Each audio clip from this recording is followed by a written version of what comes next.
Test 1, 2.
Fatigue to everyone. Right, we've reached the noon hour, so is everyone. I think everyone's lunches have been plated or will shortly be served to you right away.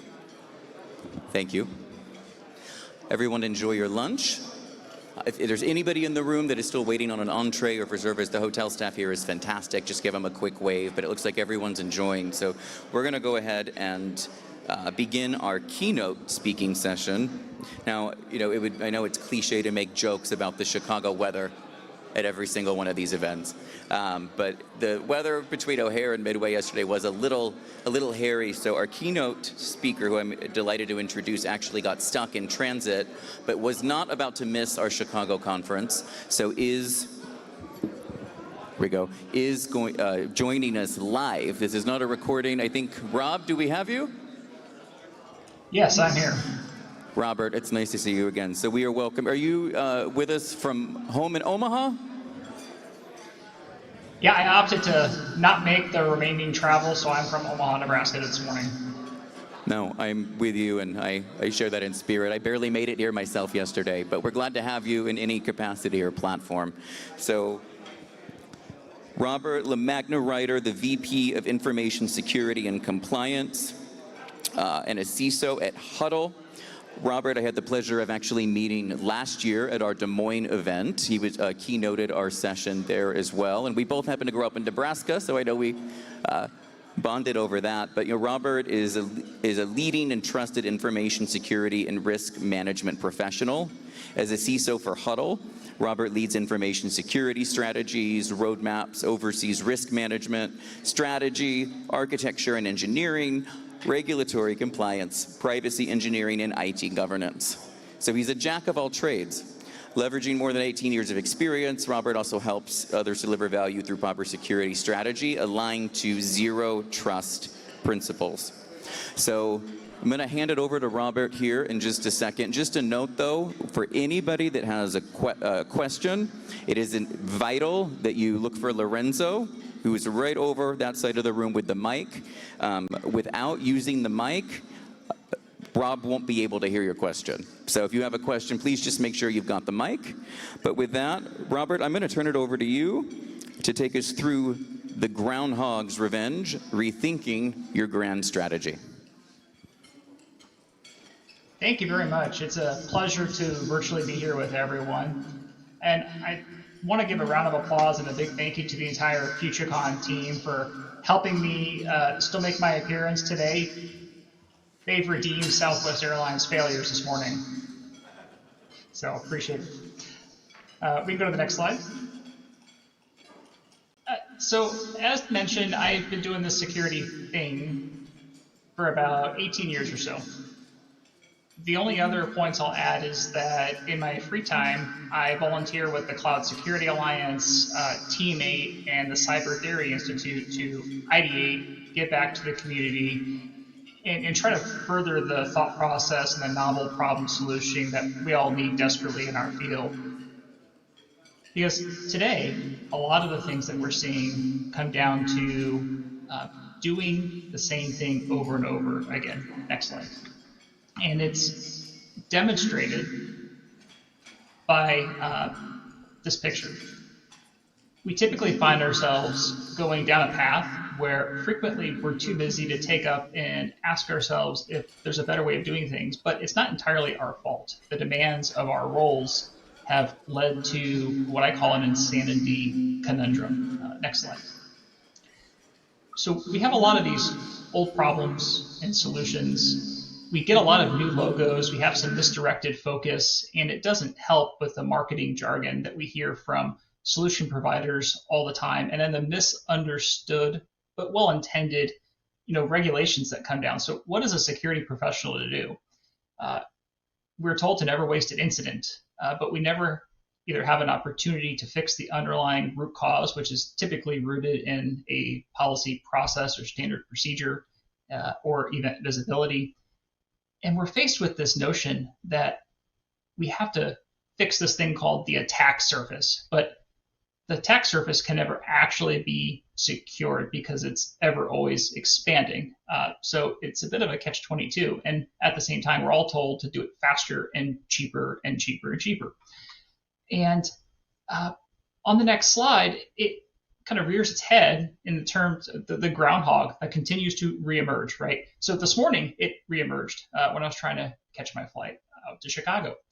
The last event that I spoke at, I ended up having to reschedule some of the sessions because of flight issues. So the groundhog rears its head in many forms, but for security, it's actually within two different key points that we'll dive in today, and how we can alter some of the thought processes around it to deliver the true risk mitigation and value back to the business. And hopefully by the end of our conversation today, you'll leave with some new ways of thinking, new ways to apply our principles, and a re-energized vigor to go forth and do our industry solid. So the two fundamental problems for information security that are really hard is that you have this threat that is unconstrained. The threat can't be truly quantified, right? We have an entire discipline that's all around trying to quantify and qualify it as best as we can. So because it can't be truly quantified, no system can be threat proof. And there's also this thing called the global property, for those that have studied origins of our security discipline, that you have to secure the whole thing for something to truly be secure. So a good example is you can't stick a fence around 3/4 or 90% of a property and call it secure. It has to be around the entire thing. And so that leads to this insanity conundrum. And we layer and we layer and we layer, trying to solve that last 5 or 10% of the problem. And that adds complexity, and we're not fixing the underlying issues. And no one can actually even agree on what our roles are and what we should be doing every day. Even a CISO, a VP of security, a security analyst, security engineer. We have job requisitions and job roles, but how closely does it actually resemble the needs of the business? And so I'm going to take you down a journey, and we're going to look for what's on the other side of a rainbow. Next slide. Typically, you look for a pot of gold, right? Or some other fascinating, shiny object. But instead of that, I'm going to invite all of you to jump into my trusty time machine, as demonstrated on the next slide. And we're going to go forth and see what is truly on one side of the rainbow. Next slide. My starting point typically in a lot of these conversations goes back to the wonderful Rainbow series. These bright and shiny, very detailed technical documents that originated within the US government in the 80s and 90s. Typically, I refer to these as the OG, right? This is where a lot of what we know today grew up from. The papers largely focused on trusted systems and the evaluation process to achieve certain trust levels and parameters. And it matters because the one thing that we're trying to accomplish today in the scenario where you're trying to give access as fast as you can to as many individuals as you can and support the customer journey and experience is you have to focus on trust and persistent access. You have to focus on behavior and intentionality versus what can something do. So we knew what to focus on decades ago, but a lot of things went awry over the course of our journey to actually try to implement this. And so on the next slide, I've summarized a lot of the things that seemingly we attempted to resolve the issue, but we missed the mark. So within the Rainbow series, there's this concept noted as multi-level security. That is, that in order for all of our information systems, regardless of whether it's on-prem from the mainframe days or to cloud native today, that a lot of us are moving to microservices and Kubernetes, all of our systems have to process information with different levels of sensitive data, mostly commingled. And you have to permit access at the same time to individuals across your ecosystem, whether internal or external. Ideally, it's need to know to prevent users from accessing information for which they lack that proper authorization. But we missed the mark in terms of simplification and get products out to the market fast. And as we mentioned earlier, you have to secure the whole system, and that includes your entire supply chain. And if we don't invest the appropriate resources in doing so in the business aligned manner, you start with that shaky foundation, and it takes an enormous amount of effort to resolve issues.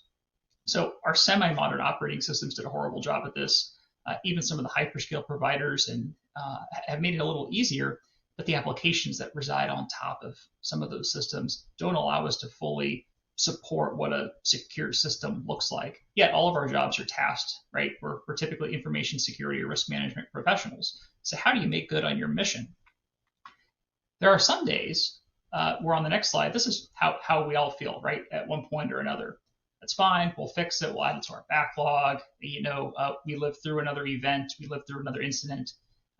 We take lessons learned. We have retrospectives on the fallout, and then we move on without actually fixing the issue. But what we do is we turn to trusted research groups to help develop and deploy solutions, and they look a lot like the next slide, where the solution, instead of fixing the underlying issues, next slide, please, is looking at this term coined called the cybersecurity mesh architecture. Now, just look at the ridiculousness of this complexity, right? Why simplify, though, when we can just coin or invent a new phrase and bolt all of these together? And it's got an open API, so everything will just seemingly work well together. I mean, at what point do we overcomplicate what we're trying to solutionize where it hinders us more than it mitigates the risk it was designed to? Did you see where SIM is just tucked away into the product field now? And that used to be one of the central key points to solutions of a lot of our problems. And so you just get one more product, one more capability, but actually all you need are solid processes, risk management, risk agreement, tolerance thresholds, and then you can determine what the appropriate enforcement policies and standards and capabilities that allow you to move at that speed and location of data and organization requirements. Technology is rarely the answer, but the answer in the last couple of years, which has seen a lot of interest in, if we go to the next slide, is we're going to solve all the complexity problems with this notion of artificial intelligence, which we can get into a whole different discussion that what you're seeing today is not technically artificial intelligence. It's still one of the early attempts at evolving machine learning, but you don't just turn it on and reap the benefits. You have to understand your intended outcomes, or you just end up exacerbating the problems. And so on the next slide, it's made Groundhog Day much worse. And it's not limited to reliving the same day. It's the same day, same and different problems over and over again every year, despite all of the advancements that we're making. My solution, my answer is on the next slide. We need to throw a lot out of what we've been told. Next slide. Yep. The answer is not adopting the latest and greatest as soon as it's announced. The answer is not always doing what the status quo say. We actually need to look at novel solutions. And on the next slide, a very simple diagram is what got us here is not going to get us there. Keeping that in the back of our heads, it doesn't mean we have to reinvent the wheel every single time. But unless we keep a solid focus on the true intent of the problem of moving towards a trusted system versus a secure system, we're going to wind up in this conundrum over and over again. Next slide, please. I know all of us can escape Groundhog's Day just like Phil Connors. For those of you that have or haven't seen the movie Groundhog's Day, when Phil realized that his escape was triggered by his personal transformation and evolving who he was as an individual, that core transformation into a better person, he was able to escape. We are no different. We have the strategy, we have the process, we have the knowledge, but we have to rethink our how in maintaining security programs, how we improve those, and how we evolve and mature our strategies. Next slide. So the first of these solutions is really diving into what does trusted and secure actually mean.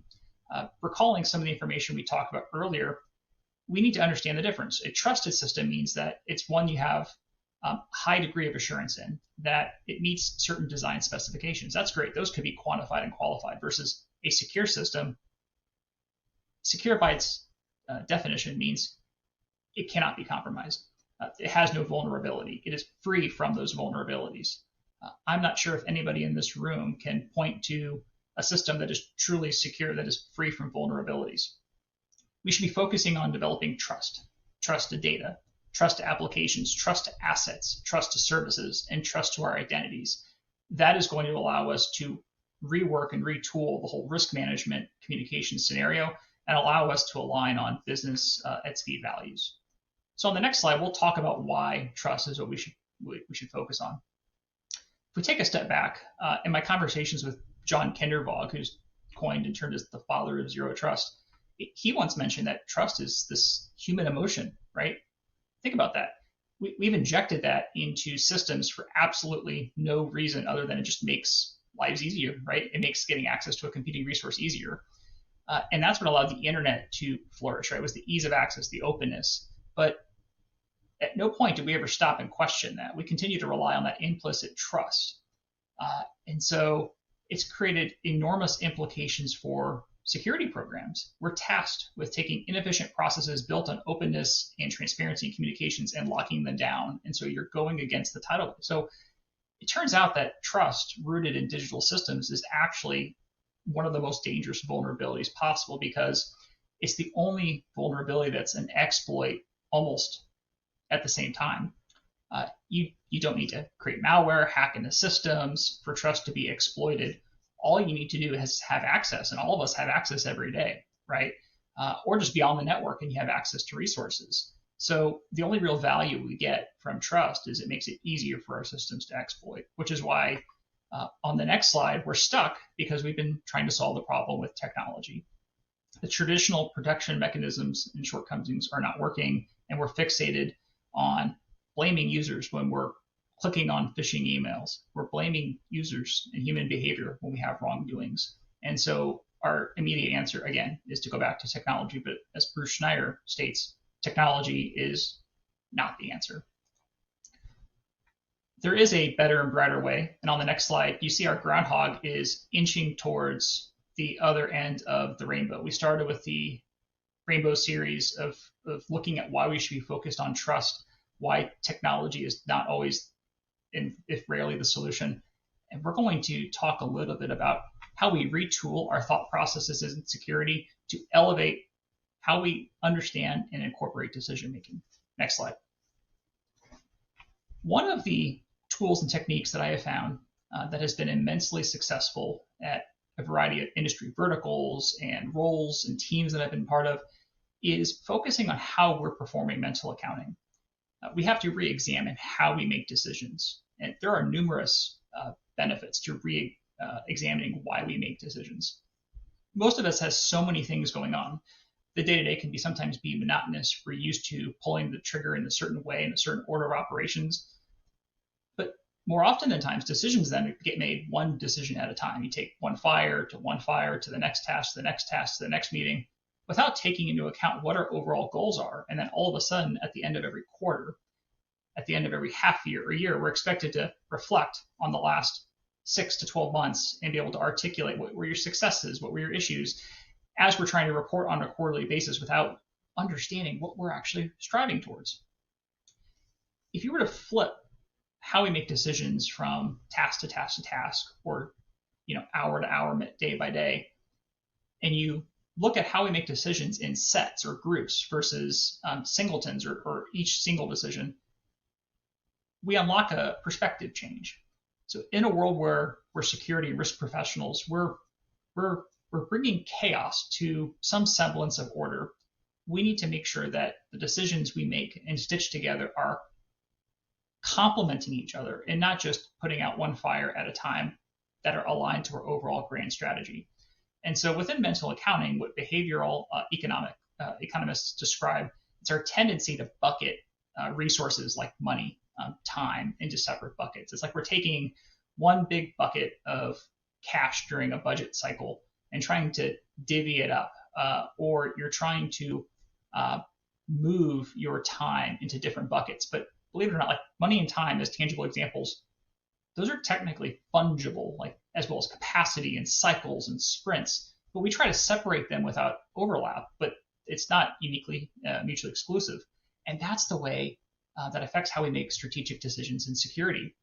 Without focusing on the organization, understanding business processes and where data is better than the business does, and thinking about our strategy and program as a whole, we make benefits that serve us well in the short term. But if we just opted to do the grander, larger thinking of group set thinking, it put us in a more resilient long-term position. I'm not saying we should totally ignore short-term decision making. There's an absolutely correct time and place for it, but we need to increase the amount of mental capacity we place towards thinking about things that are beyond the 6, 12, 24-month curve and how we're going to get there, grounded by solid processes. And so when we decide things as a whole, and we can align on where we're going as a whole in sets and grouped thinking versus separate mental accounts and how each team is going to approach the solution differently, we can make better decisions since we're focused on what matters most, right?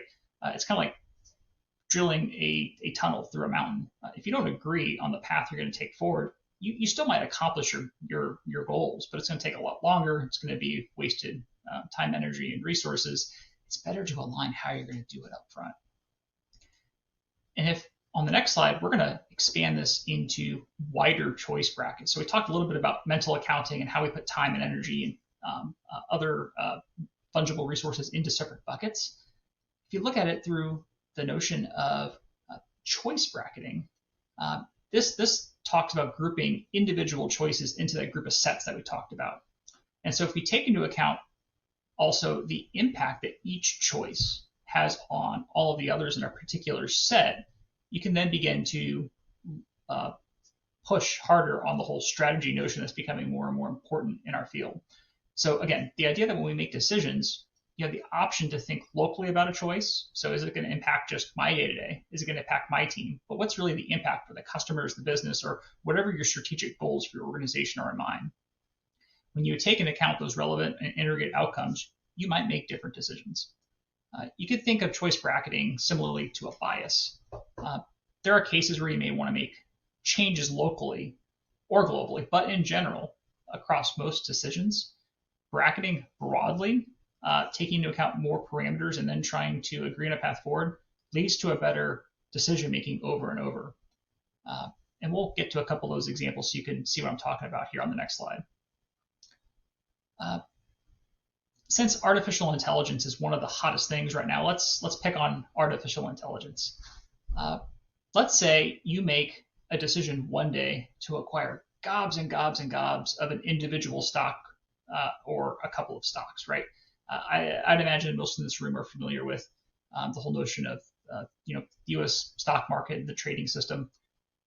So one day you make a decision to acquire stock. The next day you have another something that piques your curiosity or another similar interest, and you gobble up more stock. And you repeat this every day. You look at the news, you see what's trending and changing. You just keep gobbling up individual stocks or what interests you. But if you were to take a step back and think about it globally, you'd be more cognizant of the portfolio allocation and likely to take less risks naturally when you're setting your boundaries into a global thinking system. Another example is going to the gym or working out. It's very obvious that going to the gym, if it's for the first time or the first series of times, it's going to bring a lot of discomfort. It can be annoying, it can be time consuming, it's disruptive to our day-to-day routines. And so you tell yourself, okay, losing one visit's not a big deal. In the grand scheme of things, one visit's really not that big of a deal, right? But if you make that same decision and use the same justification every single day over the course of a week and month, you look back and, oh my gosh, you haven't been in a week, 2 weeks, 3 weeks. If you were set on your goal of either hitting certain endurance or strength training or other health components, as opposed to just making a decision based on that day, you would have wound up in an entirely different position. It's applying those same concepts to security. So, but what does that mean for security, right? How do you begin approaching wider choice bracketing, thought processes, and problem solving? Well, on the next slide, I've included a couple of the graphical depictions of how I begin seeding the answers to certain problems. The lack of business translation is a common friction point. Obtaining that agreement from all parties, having adequate transparency and adequate level of understanding, not solving those keeps us stuck. And so a lot of it comes back to what we've been chartered to do, what we expect of ourselves, what's considered to success in our day-to-day roles. What is success? Have we ever actually asked what success is and defined success other than what we're being held accountable to on our performance reviews? What are the issues that we can generally agree on, but we generally try to stay away from risk, but we can agree on issues that we're trying to avoid and issues we're willing to take on? What are we judged against? And so just using very concrete problem-solving strategic questions, you can begin to layer in how you have to think about the problem you're trying to solve, who you have to bring in to get alignment, and then you can gauge yourself based on a maturity curve. I took this one chart from Mike at Rivian, CISO at Rivian. He described security programs can be very proactive and use a risk-based approach in most instances, but there might be buckets within your program that are not as mature, that are thinking more maturity-based, or where security is not considered, but you're trying to rally folks around you. Taking your mental accounting and your wider choice bracketing and funneling through the problem-solving scenario that you see in the flowchart, that helps you begin the process. And it takes you down this path where, on the next slide, you've heard the 80-20 rule. I argue it's more of a 90-10 rule, where pragmatism beats out purism more often than not. And that 90% of the problem is really behavior. The way we change our beliefs is by changing our behaviors, and we change our behaviors by changing slowly in how we operate every day, stopping ourselves when we go to make a decision based on a short-term gain, taking into account the longer-term strategy and the bigger picture of where we want to go. We need to restructure. We need a plan. We need a path. And guess what? Zero trust is how we get there. So on the next slide, we're going to bring in this whole term zero trust, which unfortunately a lot of well-meaning partners have taken the marketing axe to this term, and there's a lot of misnomers about what it is and how it funnels into strategic decision-making and mental accounting. So all zero trust is a cybersecurity strategy, period. The strategy was designed to address the shortcomings of historical strategies by removing that assumption of trust, trust in the system. How would you go about designing controls and achieving risk alignment in a given business process, right? Its core notion is meant to cause emotions to stir and to elicit the response that that's not possible. It's impossible to remove trust entirely. In some systems and processes, that's right. The business's risk tolerance may allow you to accept a greater level of risk than others, but you should approach the policies and standards and role decision making through this lens. And with a comprehensive approach, looking at a longer business case, a longer business process, zero trust becomes a business enabler. A design standard and guiding principles simplifies the actual protection of the data that we talked about earlier, and it delivers that transformation that we all need to match the speed and course of business. And so we'll talk a little bit about the terms, a little bit about the parameters within zero trust that I have used to guide policy and have led to the successful implementation of a couple of programs here, and we'll tie it all together with how you can go forth and get started. That'll be the goal today. So on the next slide, we kind of dive into and expand upon that zero trust is a strategy. Again, we want to eliminate just automatic and persistent access unless the trust levels determine that the access should be granted. The requirements up front, whether they're functional or non-functional, right? Whether you're using an entirely cloud native, continuous release, continuous deploy cycle, or you're using, more of a traditional waterfall method, our requirements should be embedded seamlessly into all of our workflows and expanded out even when we're remote, we're mobile, or when we're consuming SaaS applications. If you're looking for a way to also deep dive, white paper style, into how zero trust can be quantified and qualified and tie into business case, I highly recommend you check out the Cloud Security Alliance. A few of the artifacts that the group I'm part of have been publishing is how to articulate and convey the business value from SMBs all the way through enterprises, and how you can actually unite technology and business stakeholders. In many ways, zero trust is thought of as aligning to the KISS principle. So keep it simple, stupid. It's one of the terms that we've used very frequently in information security, that in order to simplify, you guide and construct and create policy according to one standard. So on the next slide, I think I'd be remiss to not talk about some of the misconceptions that are also out there as you're going forth on this journey. It's not about making a system trusted, right? That's the opposite. We've already dispelled that. One of the most frequent ones that I hear a lot is that it's all about identity. Identity is a very important facet to the whole zero trust policymaking and zero trust strategy, but it's not about identity. Identity is not the only perimeter. If you think back to some of the most publicized military breaches, the names Snowden and Manning come to mind.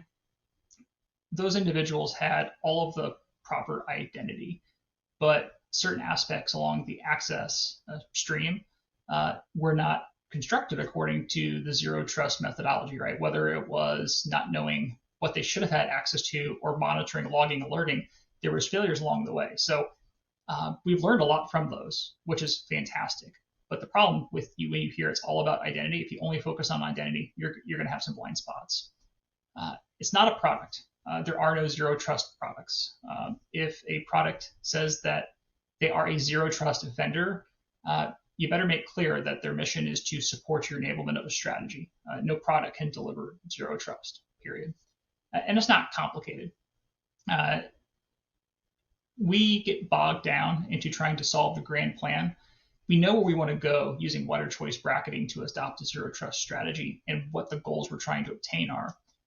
But you start small and you grow it, right? You take large, complex goals and North Stars, and you start beginning to break that down into consumable chunks that are aligned with that North Star. And the last one that I've had to add on here is that it means you're insulated from a security incident. By no means are any of us insulated from some sort of security event or incident, but adopting a zero trust strategy, zero trust policy, does enable you to respond quicker. It eliminates and limits some of what we've termed as the blast radius when there is some data misuse and data misaccess. And so the overall resilience of a business naturally goes up by adopting zero trust, and therefore your exposure will decrease. So on the next slide, we talk a little bit about adjusting your strategy to your grand strategy.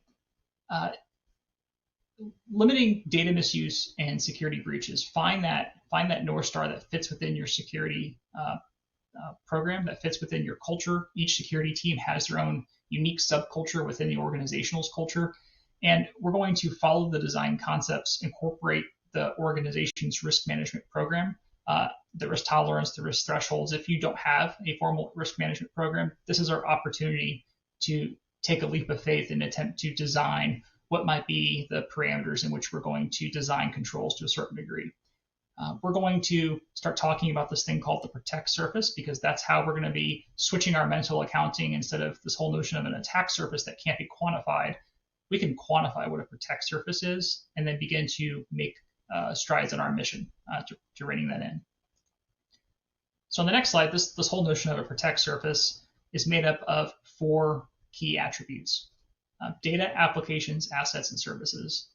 Think about it of your notion of attack surface and shrinking it down to something that you can comprehend. So example, a business process. A certain business process might touch certain systems, certain data, applications, and services, and certain identities might want to access that business process. You can approach the zero trust methodology by focusing on that business process, and it allows you to control the controllables. And once you know what the controllables are, over time, as you start buying down and paying down your tech debt on this whole notion of attack surface management, the less and less important attack surface management becomes in the grander scheme of your resiliency structure. If you're controlling access to what you know should be controlled, all of a sudden the remaining doesn't have as much of a risk exposure for your organization. It also allows you to move those controls that we design, whether it's compliance guided controls or technical security controls based on data sensitivity, moving those closer and closer to what you've heard as a micro-defined perimeter, right? You've probably heard the term micro-segmentation quite a bit. But instead of micro-segmenting just systems, we're micro-segmenting the entire business process so that you have confidence that you're identifying on a wider choice bracket the users, resources, et cetera, that need to access that thing. I think one of the complicated problems with the misnomers in zero trust is that we need to over-segment, over-break down every individual system and service. Sure, for some organizations that have the manpower and the technical capability to do that, that might be possible, but that's not the true goal and intent. The goal is to segment them down based on business process, monitor, alert, log, and have an understanding that the access that's granted is only that what's deemed to be appropriate, right? It's pretty simple concepts. So for those that are looking to get started, the next slide shows some of the design concepts. We're not going to go into great detail on those, but these are the 4 pillars. Next slide, please. These are the 4 pillars that denote how to get started, whether it's kicking off an internal center of excellence, partnering with a third party. You got to really define those business outcomes. You need to know what those business workflows that you want to trial this process out after you've set your problem statement, achieved alignment, and go forth and test. You then want to design from the inside out. We're not bolting on breach and attack services. We're not bolting on attack surface management. We're not bolting on red teaming and purple teaming. We're starting from the inside out where, my gosh, everything is closed to start. How do I open up access from the inside out? And it allows you to tailor what your control should be like. You can then determine who and what needs access and leverage some of your identity stores as guides for either individuals or what I've seen more often done is groups or teams or within a certain cost center or a certain department. And then the last piece being is determining which types of traffic that you need to inspect and log to identify deviations from your policy. Next slide. So one of the ways that I've leveraged the problem-solving methodology we talked about earlier is applying the zero trust thinking methodology to the Kipling method. So Kipling describes the data mapping of a process to 5 key attributes: the who, what, how, where, and why. If you can achieve alignment with your stakeholders on these questions for a given process, that allows you to determine how far you have to lock down or how far you have to get to a level of trust on a business process. And then you'll be able to identify where along that business process stream that you need to layer those controls into. And then you'll be able to match that up against the business risk tolerance thresholds. Pretty easy order of operations as you're planning it out. And then it allows you to have tangible discussions of how much risk buy down and how much trigger points that the organization wants to have. Let's start then getting into combining zero trust and wider choice brackets on the next slide. When you're making many decisions at once, you can more often than not balance the trade-offs and benefits more efficiently and effectively, right? Than making one choice at a time or locally. We've talked about that a couple of times. So let's walk through one very high-level example of how when you're trying to achieve a zero trust aligned policy, thinking about globally the problem, how we go about doing that, right? So let's say that an organization is going to procure a new SaaS solution. Happens all the time, whether we like it to or not, right? The average organization has hundreds of SaaS applications, right? So the fewer individuals that access the application, the lower likelihood that data is misplaced, misused, stolen, shared inappropriately. So you start considering that. What kind of roles and what's the source of truth that those roles are going to be sourcing from? The what actions are you allowing to be performed on the data, whether read-only, access, API, administrator level users, or from the vendor itself. Understand the data and how it's transmitted. That enables you to eliminate functionality, services, or enable monitoring. How should users be allowed to access the platform and from where? And then why are we using the application? What other downstream business processes can be plugged into? And then on a periodic basis, start to go back and reflect and update, the controls based on this policy. It sounds and seems like a lot of work, But one of the places that I've seen a lot of organizations get started successfully is building in some of these requirements as part of the onboarding or introduction of a new product or service, right? We're not asking folks to go in and overhaul and just rip apart existing business processes. You've got to build a positive balance in your escrow account by showing business alignment through either the procurement or the vetting process of a new product or service. And that's how we, at least at Hudl, have achieved some of our security and privacy by design for net new deployments, partnering with our product teams, partnering with business units as they're spinning up new services. And you can't enforce and configure everything that's listed sometimes up front.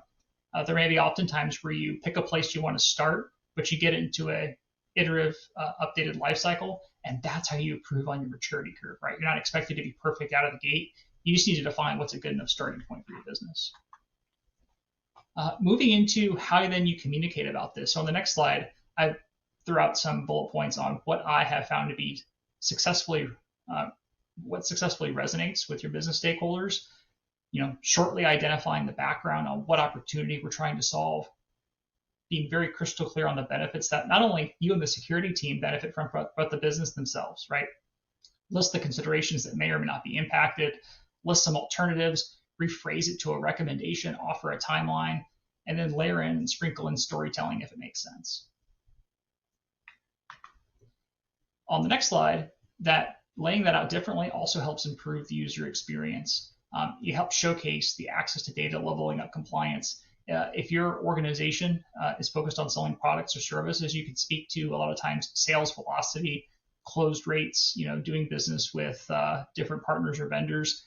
But one of the messages that I found resonates pretty well is this whole notion of improving efficiency, reducing costs, reining in costs, right? It's one of the most popular topics in terms you hear nowadays with a lot of the organizations that are looking through cost cutting and efficiency measures.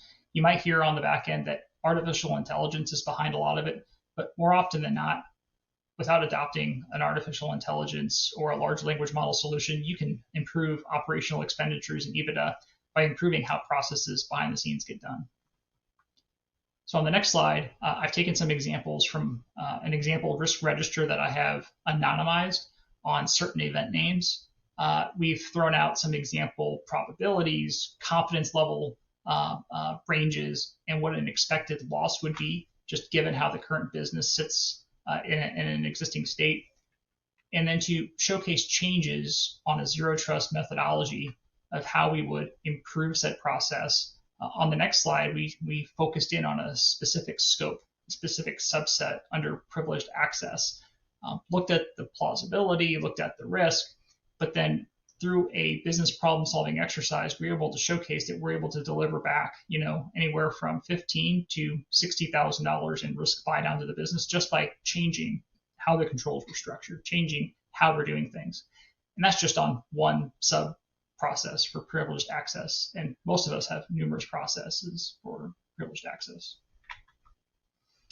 On the next slide, some of the icing on the cake actually is this whole notion of privacy by design. Privacy is one of those that without a solid cybersecurity risk management practice, it's very difficult to achieve the correct level of privacy if you're a global organization or even operate in numerous states. So what is privacy, right? Privacy is that right to access those right resources for the right people at a whole notion of data points. Leveraging zero trust and zero trust principles allow you to more seamlessly build that into your processes. And that's also how you help enable the business. You make the seemingly bolt-on notion of privacy less intrusive and more part of your development and iterative process. Next slide. So wrapping up some of this together, one of the mistakes in getting started with zero trust is monolithic thinking. So trying to deploy it all at once. Organizations can go too big and failure follows immediately if you try to go too big too fast. That creates that continuous cycle of thinking about zero trust. It's never deployed. We're not good enough. We can't get any momentum forward. And you can't think too tactically. At no point during the conversations today, except for when we got into the one specific example of how we applied it, do we talk about products, technology, making large investments. If you do that, strategy is going to get thrown out the window. So again, hyper focus on technology loses the objective, and that's to protect something and increase the level of trust.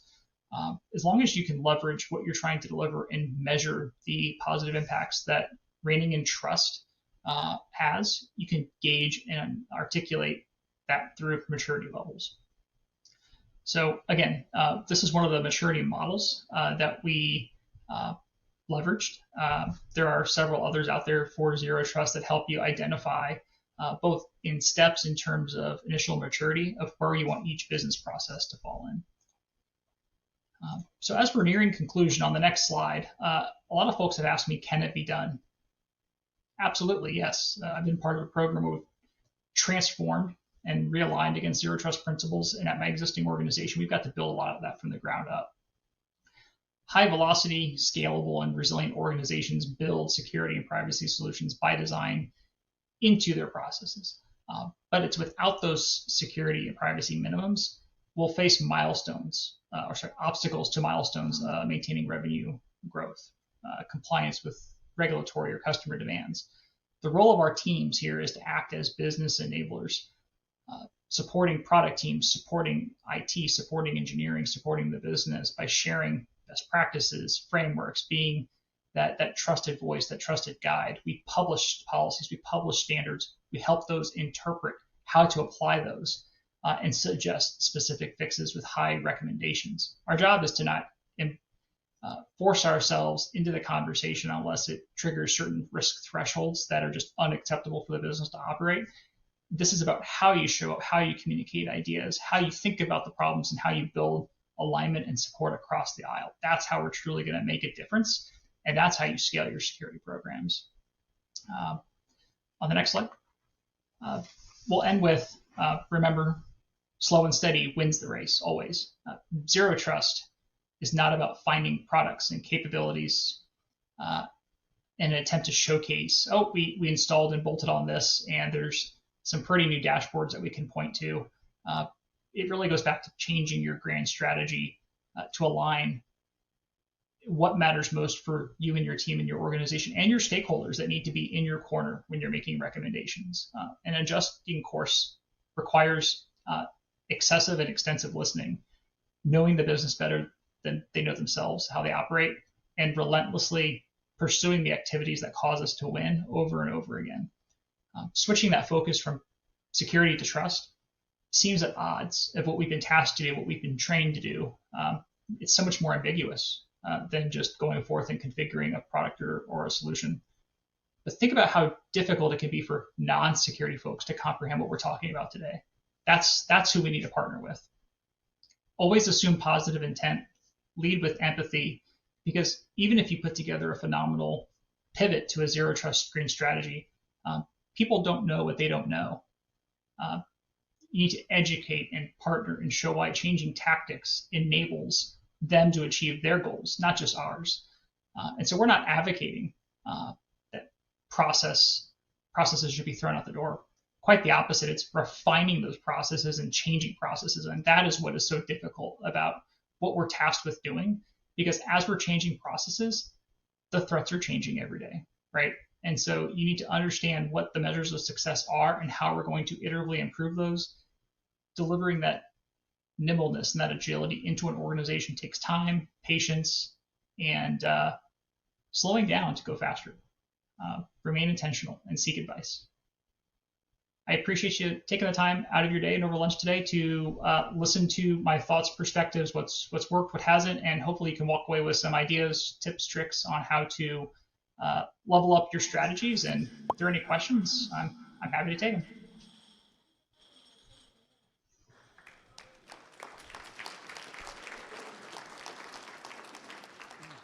We have a virtual question from our online platform. Rochelle asks, as cyber insurance providers become more educated, will they force organizations into basic security guidelines that go beyond compliance?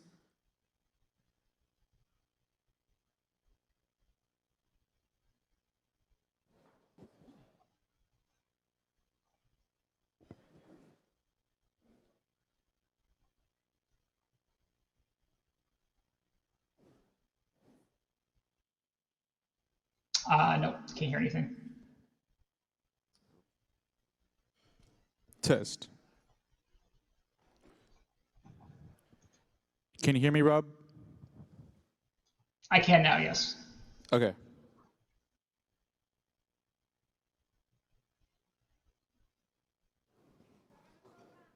Let me ask that one more time.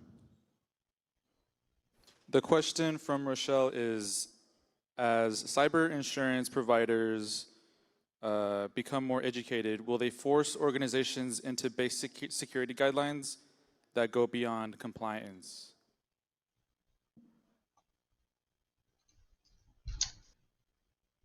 I think you're already seeing a trend and trajectory of underwriters and brokers alike aligning their requirements to more accepted government standards or industry regulations. I don't think you're going to see them phrase it as such. What we have seen is a continuous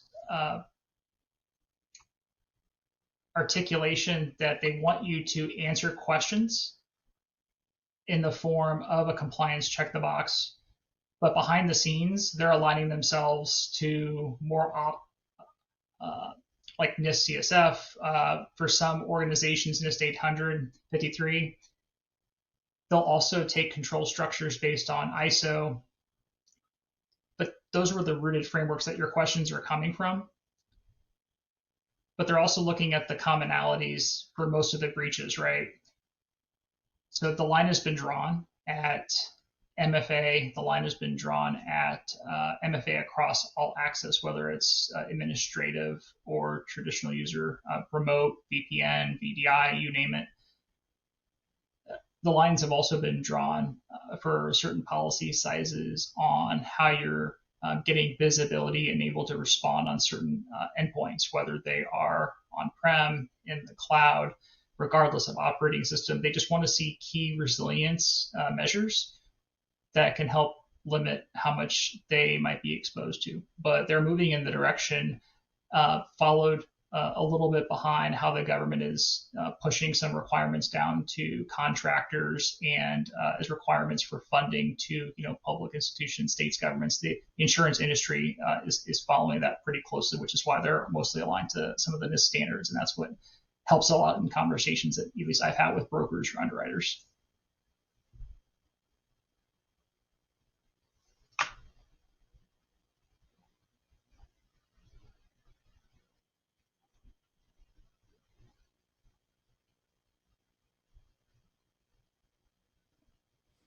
Hello. Hey, I have a question, Robert. So I work for CPS, which is the third largest school district across the nation. So I was wondering, do you have any recommendations to implement zero trust policy because of its various complexity, number of vendor size, vendor base, number of devices, and usage of devices, say from anywhere from first grade to like pre-K to 12, and various vendors would connect to the environment. And we also have like various kind of numerous environments, kind of like, Windows, Unix, Linux based and others thing. And we are also like moving to hybrid cloud environment. So I was wondering, do you have any recommendations or suggestions to implement zero trust policy? Thank you. Fantastic question. I'll answer it very similarly to how I approached this at one of my last roles, where we were leading the overhaul and implementation of zero trust policy in a managed services environment. So very similar to what you're describing, a multitude of device types, operating system types, both on-prem, hybrid, and cloud native, and then varying levels of access across the board. Where do you start? How do you begin reaping those benefits? What I can advise is that we spent quite a bit of time partnering with both our risk management councils and general counsel.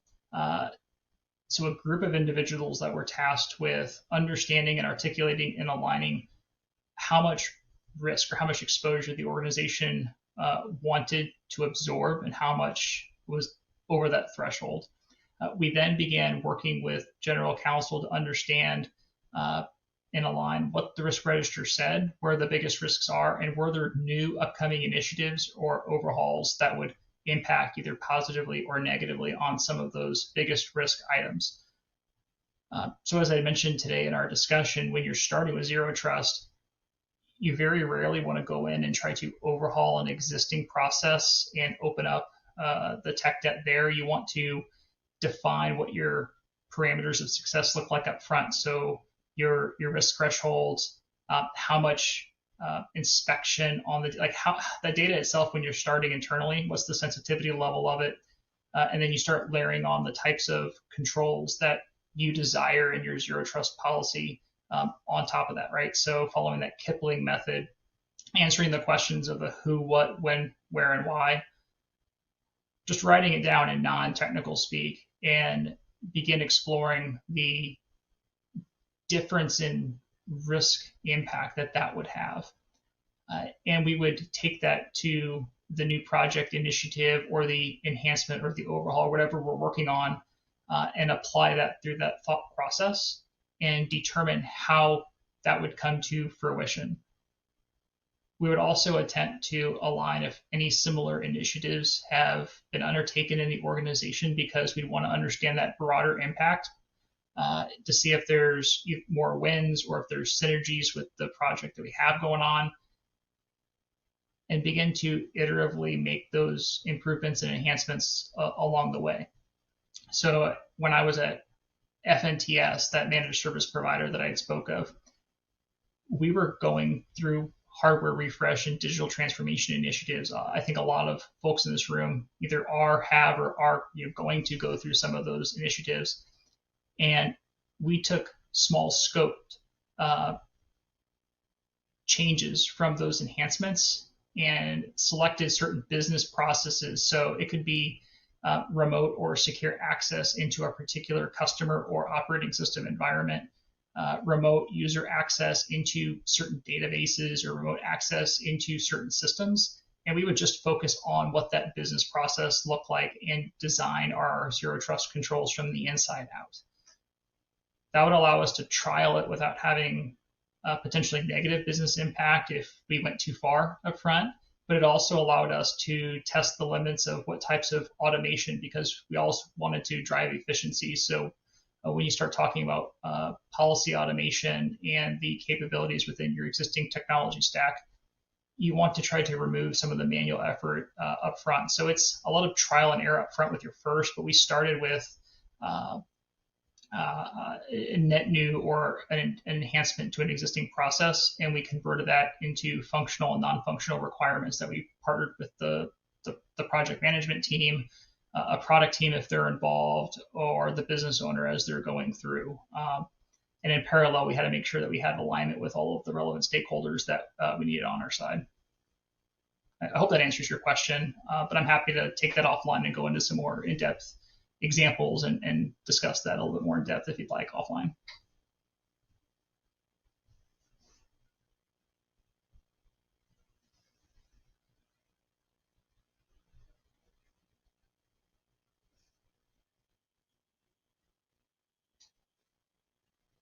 Yeah, I'm happy to take any more questions if you have them.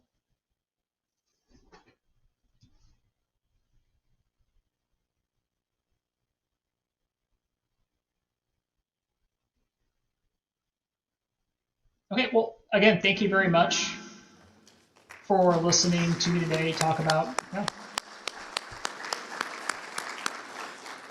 Rob, thank you so much for that and for making today happen when airlines and weather had different plans for us, I guess. So always a pleasure to have you.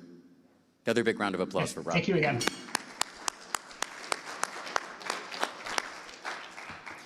All right, so with that concludes our keynote session. I hope everyone enjoyed their meal. We will now go into